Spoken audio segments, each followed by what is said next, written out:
Olá, querido amigo, querida amiga, seja muito bem-vindo ao seu programa Lições da Bíblia na Imagem.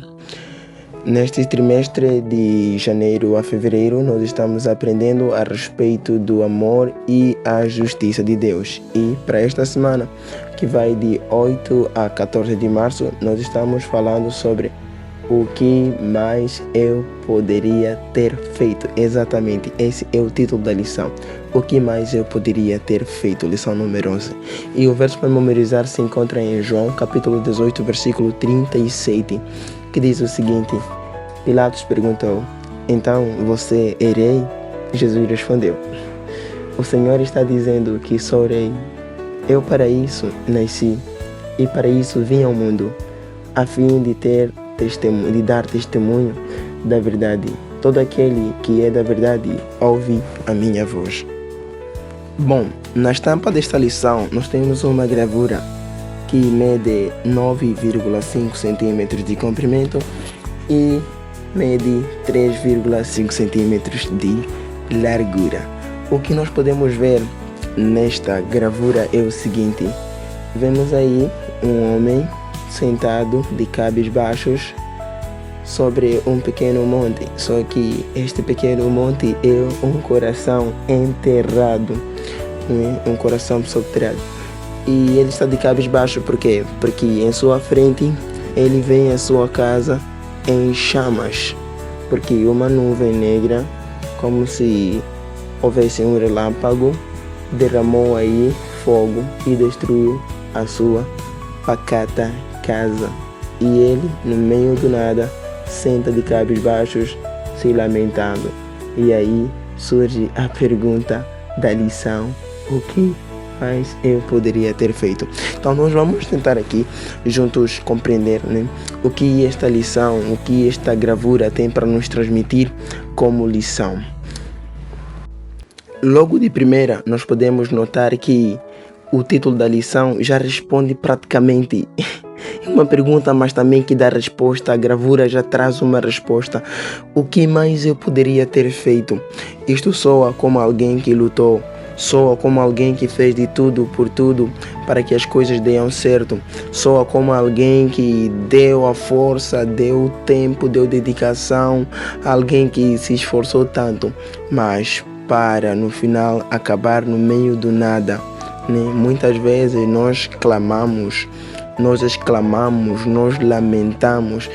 Quando perdemos alguma coisa, até nós falamos: o que eu não fiz por ele, ou o que eu não fiz por ela, o que mais eu poderia ter feito? Então este homem aqui, ele diz: o que mais eu poderia ter feito? Organizei esta casa, eu fiz de tudo, e hoje a minha casa está em chamas. E o que mais eu poderia ter feito? Esse mesmo questionamento, que é acompanhado de dor e tristeza e mágoa no fundo do coração, também foi exclamada por Deus. Quando nós lemos Isaías capítulo 5, do versículo 1 a 4, Isaías conta-nos um relato, o cântico do meu amado, onde ele diz assim: eu preparei um campo, abri um lagar, que construí uma torre, adubei a terra, fertilizei, a terra ficou boa, e eu plantei lá uvas, eu reguei, fiz o que eu podia, fiz de tudo, mas no final das contas a minha machamba vai me produzir uvas bravas, vai produzir uvas amargas, em vez de produzir aquilo para o qual eu lhe planejei, aquilo para o qual eu lhe projetei, veio me produzir coisas que eu não esperava. E eu mimei, sachei, reguei, fiz de tudo, mas o que veio me trazer é o que eu não esperava. Então aí o profeta pergunta, diz: o que mais eu poderia ter feito? Só que dessa vez agora é Deus falando: o que eu poderia ter feito? O que eu não fiz para a minha vinha? Por que ela me produziu? Faz uma pergunta. E esta mesma pergunta parece que vai repercutir no Novo Testamento. Jesus também conta uma parábola, como se fosse um desenvolvimento desta parábola que está em Isaías. Então, Aqui em Mateus capítulo 21, versículo 33 até 40, nós acompanhamos uma parábola. Jesus chama esta parábola de a parábola do dono da vinha, em que um certo senhor também organizou uma vinha. Sabe, parece uma continuidade, né? Eu percebi que esta parábola de Mateus 21 é uma continuidade. Assim, o dono da vinha perguntou: o que mais eu posso fazer a essa vinha? E aqui também aparece uma pergunta semelhante. O dono da vinha preparou uma vinha e arrendou alguns lavradores.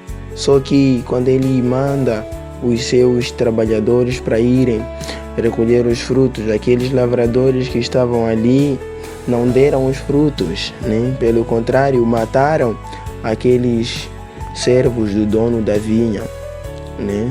O dono da vinha não desistiu, mandou ainda um outro grupo de servos. Eles ainda mataram, apedrejaram, e o dono da vinha ficou indignado. Mas eu mandei alugar, mandei eles para trabalhar, e na hora dos frutos eles não dão. Por quê? Agora vou mandar o meu filho. Quem sabe, como meu filho, eles vão respeitar. Como meu filho, eles vão temer um pouco. O dono da vinha manda o seu filho. E eles, quando veem o filho vindo ali, eles dizem: este é o filho do dono. Vamos matar a ele e vamos nos apoderar da vinha. E assim foi. Eles assaltaram no filho e mataram e torturaram. E ele perdeu a vida. E Jesus vai perguntar: quando pois vier o Senhor da vinha, que fará aqueles lavradores, né? O que vai fazer? Só que esta mesma pergunta também não só está para o lado de Deus, mas também está para o lado dos seres humanos. Nós também nos sentimos identificados com esta pergunta. Tem vezes que nós trabalhamos, lutamos e as coisas não dão como nós esperávamos. Nós também dizemos: o que mais eu poderia ter feito? Ou o que eu preciso fazer? O que eu fiz que não foi suficiente para ele, ou não foi suficiente para ela, não foi suficiente para meu filho, para minha filha? O que eu não fiz nessa vida? Por que, Deus, as coisas caem desta maneira do meu lado, né? Deus também pergunta: o que eu fiz ou não deixei de fazer, ou eu deveria ter feito para os seres humanos? Criei-os e amei-os, salvei-os, por que eles não me obedecem? Então nós vemos aqui, tanto como Deus, assim como os seres humanos, eles têm esta pergunta. Mas nesta lição nós vamos entender tanto da parte de Deus como da parte dos homens. Primeiro vamos começar da parte de Deus. Vamos supor que Deus vai perguntar assim no final das contas, porque a Bíblia nos fala do milênio, os 1000 anos, né, que nós vamos passar no céu. Durante os 1000 anos vai ser o momento que nós vamos estar lá no céu com Jesus e nós vamos entender tudo quanto nós não entendemos. Então, muitas vezes, ou seja, neste momento nós vamos questionar a Deus: Senhor, por quê? Senhor, por que aquilo? Por que meu pai não foi salvo? Por que minha mãe? Por que aquele pastor? Por que aquele irmão não foi salvo? E muita coisa nós vamos entender. Então Deus vai nos explicar e Deus vai nos fazer uma pergunta: o que mais eu poderia ter feito? E daí nós vamos exclamar com razão. Nós vamos falar: sim, Senhor, tu tens razão. Você fez de tudo. Você se entregou, enviou seu filho. Apocalipse capítulo 15, versículo 3 e 19, 1 a 6, nos diz que Deus vai receber adoração. Deus será vindicado no final do conflito. Deus vai receber as honras que na verdade Ele merece. Os santos que forem salvos vão dizer: Senhor, tu na verdade mereces, porque você enviou o seu Filho Jesus Cristo e morreu na cruz por nós. Sim, você fez tudo o que devia ser feito. Só que nós é que fomos pecadores. Os ímpios que não herdaram a salvação é que foram os hereges, é que não aceitaram o teu sacrifício. Porque Jesus disse: aquele que é da verdade ouve a minha voz. João 18:37, Jesus disse que eu vim para o testemunho da verdade. Eu vim para isso, eu nasci, eu vim para ser rei, vim para morrer, vim para entregar a minha vida. Então aquele que me aceitar, esse será salvo. Por isso, o que mais eu poderia ter feito? Esta pergunta da parte de Deus, nós é que vamos responder. Vamos dizer: Senhor, tu fizeste tudo o que deveria ser feito. Apenas nós é que não aceitamos.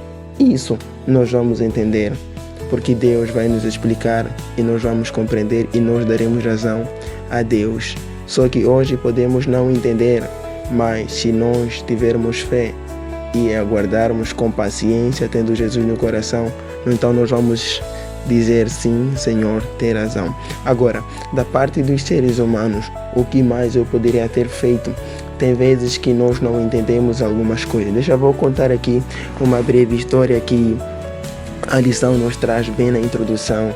Diz assim: vários anos atrás, a revista Guide publicou uma história infantil muito interessante.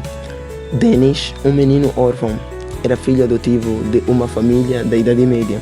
Dennis odiava o rei daquela região, porque quando seus pais ficaram doentes, os soldados do rei levaram-no embora e ele nunca mais os viu. Depois, ele descobriu que o rei os havia separado para salvá-los de todos os horrores da peste negra. A verdade sobre o rei libertou Dennis do ódio que ele havia alimentado durante quase toda a sua vida. Aquele rei sempre agiu por amor ao seu povo. Dennis viveu uma vida de ódio e rancor para com o rei, porque o rei tinha lhe separado dos seus pais. Só que mais tarde Dennis descobriu que o rei tinha feito aquilo por amor. O rei não queria que Dennis pudesse ser afetado pela peste negra, uma doença que matou muita gente na Idade Média. Estamos a falar do século V para lá, né? Então, isso nós também podemos ser como Dennis. Às vezes nós não entendemos por que certas coisas acontecem. Agora, quando acontecem muitas coisas que nós não compreendemos na nossa vida, vários questionamentos que nós não entendemos, várias decepções, várias desilusões, várias tristezas e lágrimas, lutas que você enfrentou, mas não deu certo, perdas que você sofreu e desastres e muito mais. Quando isso acontece, não podemos ser como o homem da imagem. O homem da imagem enterrou o seu coração. Não podemos fazer isso. Nós devemos desenterrar o nosso coração e entregar nas mãos de Deus, porque o nosso coração é a única coisa mais preciosa que nós podemos dar e agradar a Deus. Enterrar o coração é como se fosse a parábola dos 10 talentos. Aquele homem que foi dado um talento, ele levou o talento e enterrou. E quando o rei veio para o ajuste de conta, ele disse: Senhor, você me deu uma única moeda, então eu não tive como, por isso com medo eu guardei e enterrei esta moeda, temendo que eu pudesse perder. Nós não podemos fazer isso, querido amigo, querida amiga. Você não precisa enterrar o seu coração, não precisa se fechar no quarto, não precisa viver na solidão, você não precisa viver afastado dos outros. Tire o seu coração para fora. Ame a Deus, ame os seus semelhantes, ame os seus próximos. Esteja com todos aqueles que lhe fazem felizes e faça feliz as outras pessoas. Não diga: o que mais eu poderia ter feito, então eu decido me fechar, eu decido me esconder. Não faça isso. Por mais que os problemas que estejas a enfrentar sejam problemas duros e difíceis, saiba que há coisas que Deus não pode explicar hoje porque nós não poderemos entender. O conflito cósmico não poderia ter sido resolvido prematuramente pelo exército do poder divino, mas exigiria primeiramente uma demonstração pública do caráter de Deus. Satanás lançou acusações para com Deus, então Deus não podia sair a destruir Satanás. Assim ele podia criar mais dúvidas nos seres celestiais, nos anjos. Satanás acusou Deus de ser injusto e de ser mau.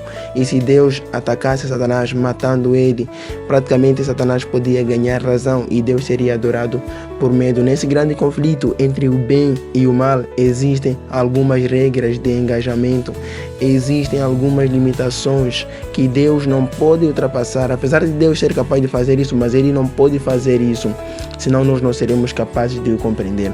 Sabe, no fim, todas as coisas serão reveladas, todas as coisas serão esclarecidas. Aquilo que ninguém jamais conseguiu explicar será explicado. E Filipenses capítulo 2, versículo 10 a 11 diz que todo joelho se dobrará diante de Deus e nós poderemos compreender. 1 Coríntios capítulo 4, versículo 5 diz: portanto, nada julgueis antes do tempo, até que o Senhor venha, o qual também trará à luz as coisas ocultas das trevas e manifestará os desígnios dos corações. E então cada um receberá de Deus o louvor. Deus está a preparar um momento para você e para mim. Deus está a preparar todas as coisas para que nós possamos compreender. O nosso convite nesse momento para si, querido amigo, querida amiga, que tenha paciência. Espere o tempo de Deus. Não se eximes murmurando. Não saias em lamúrias, por mais que sua casa seja destruída. Por mais que Satanás possa trazer infâmias na sua vida, por mais que ele traga desastres, traga infortúnios, permaneça firme na palavra de Deus, porque Jesus veio e morreu para si. Jesus veio para ser rei. Jesus já venceu. Faça da vitória de Cristo na cruz a sua vitória. Jesus disse: todo aquele que é da verdade ouve a minha voz. Escolha hoje ser da verdade. Não seja como Pilatos, que não quis ouvir a verdade. Pelo contrário, acabou traindo e vendendo Jesus, entregando-o para a crucifixão. Não faça isso, por favor. Entregue-se para Jesus.